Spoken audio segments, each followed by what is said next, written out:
Moolala is brought to you by the nonprofit credit counseling agency Credit Canada.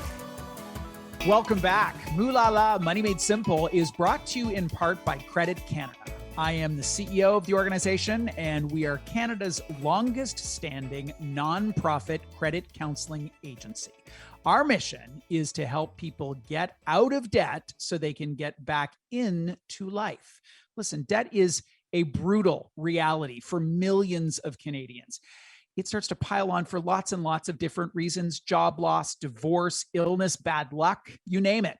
Our accredited credit counselors are available to help you understand your current financial situation and take you through all your options on how to move forward. And there really are options out there. So go to creditcanada.com. We are nonprofit, as I said. The counseling is free and judgment free.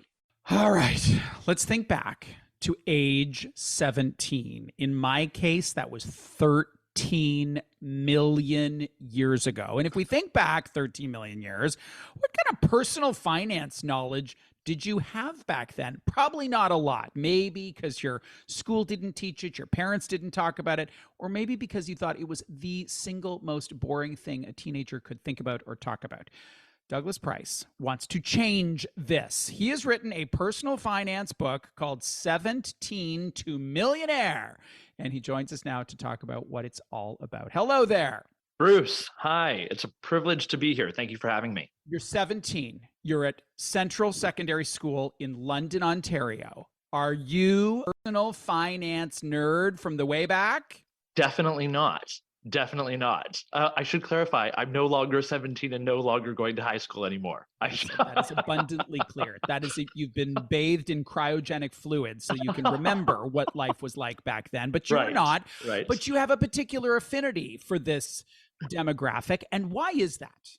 You know what, Bruce? It's because when I started to develop an interest in personal finance about 5 or 6 years ago, it was because of actually my frustration with the fact that I didn't get any financial literacy training when I was in high school. So I kind of thought, why doesn't this exist? And so I thought, well, someone has to change this. And I told my friend at the time, I said, somebody in the school system has to change this. And at the time I was a teacher, and my friend said, well, you're in the school system. And I thought, yeah, Wait a second. That's an idea. There is no paragraph longer than 2 sentences in this book. How did you put yourself into the TikTok, Instagram ready mindset of a 17-year-old? Bruce, the way the book is written, it's designed to be fun, it's designed to be engaging, and it's designed to be read very, very quickly. So I just kept thinking, what is the book that I would want to read if I was 17 today? Like, what's a book that's not going to be like all these other dry, mind-numbing, like financial, thick volume books out there that are very, very difficult to read? What's going to be really fun and engaging and entertaining ultimately, and what is going to be a fantastic experience for a 17-year-old or anybody really, but specifically grade 12 students. And so that's what I tried to do. So yeah, as a result of keeping the paragraphs really short, the idea is hopefully we keep the attention and we just keep it all rolling right along. This book is written for 17-year-olds, but it will likely be purchased by parents or teachers of 17-year-olds. What should they know about what you're trying to do here? So specifically parents, if there are parents who have teenagers who specifically 17-year-olds, this is a book that is designed to help fill the gap both in financial literacy training in high schools, as well as bridge the conversation that may or may not happen between parents and teenagers. I think every parent would agree that they feel on some level pressured to have the conversation about money with their kids, but those conversations can be awkward and tricky. And this book sets out to try to fill that gap. And actually, parents, they can give their teenager this book, and that is the first step in setting their teenager up for financial success. And in addition to that, the book, instead of the parent taking responsibility for having that conversation, there's actually 3 chapters that are carefully placed in the book that outline how the teenager can actually open up the conversation with the Yeah. parent. And so as a result, what we do is we give agency to the kid, and suddenly they have control over their own learning, which I think is really, really important. And that's what we try to capture in this book. I read that. I thought it was a smart move and a brave move to send the 17-year-old after their parents. Why did you incorporate that, especially given that some parents will be deeply uncomfortable by that conversation? I think the reason why I decided to go about it that way is because for years and years and years, parents seem to be hesitant about having that conversation with their teenagers. So I thought, I wonder if there's just a different way to do this. And I think I started asking the question, why do parents hesitate about that? And the answer I kept coming up with was maybe it's because parents don't have that much financial awareness themselves, and not their fault. Like, a lot of us were never taught in high school. Maybe you're the same. Bruce, were you taught anything in high school? I took a course called The Mathematics of Investments in grade 12, so I cannot say I was not taught. That is amazing. That's fantastic, and hopefully that will start to filter in more and more to different schools. But I certainly, for me, I wasn't taught anything, and I think a lot of parents are the same. And so, if they are the same, then having that conversation with their teenager can sometimes open up a weakness that they have, and a lot of people find their ignorance around finance a sensitive topic. Mm. So as a result, it leads to difficult conversations. And sometimes these conversations just get put off, and then sometimes they just don't happen. So that's why we tried to reverse it. There is lots of content and some tried and true concepts like the golden rules, the 10% rule, as in save that first 10, pay yourself first, max out your TFSA. And I think the most magical thing that any person, young or old, needs to learn is the magic of compound interest. Love it. I want to though focus on the 10% rule. That is a hard ask of someone who's in their first job to say, no, 10% goes to your future self. It does not go to, they're 17. So what are they spending on at 17?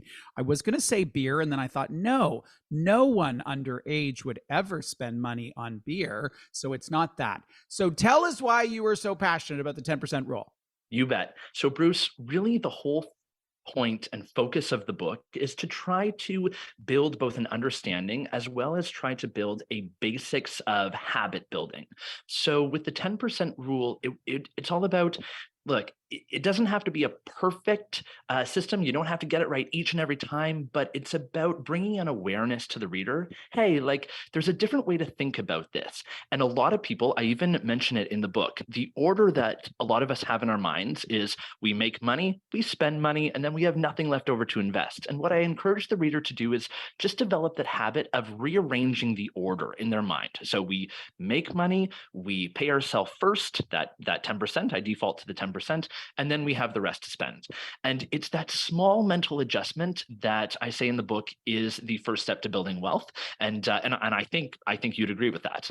I would agree with that, as a matter of fact. Now, one of the other things that I really liked about the book is you go through the paycheck, including how they will get taxed at source, which when I found out a bazillion years ago that I had to pay taxes, I was infuriated. But it's the reality of life as Canadians. What do you want readers to take away from that part in particular? You bet. So that's in chunk number 3. So for your listeners, basically the book is divided into 5 different sections. And the third section is what I call the road trip.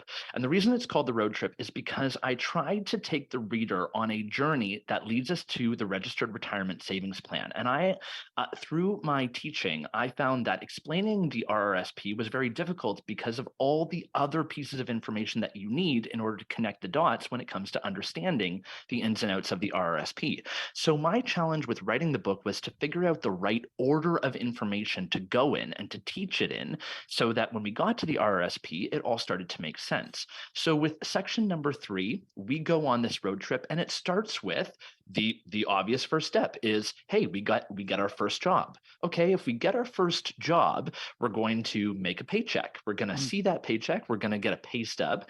We want people to, we want the reader to open the envelope, take a look at the pay stub, and then we want them to be able to understand the information on it. I don't know about you, but I had to learn the hard way. I didn't have anybody telling me what CPP and EI was on my pay stub. I had to just figure it all out on my own. And I don't think there's any reason why kids should have to learn the hard way.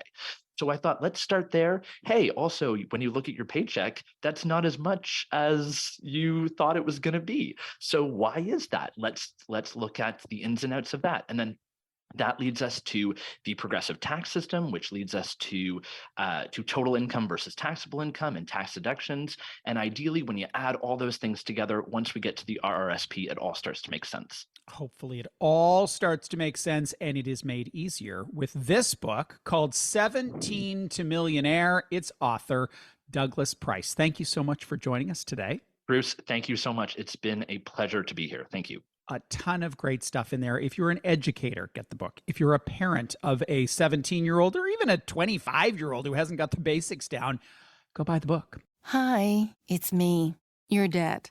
Look, we need to talk. This isn't working. The missed payments, the collection calls, and all those sleepless nights. We need nonprofit debt counseling, and I found the perfect place. Credit Canada Debt Solutions. They're non-judgmental, 100% confidential. They'll negotiate with creditors and even stop interest. Don't you want to rebuild your credit? You deserve better. Break up with debt. Visit creditcanada.com.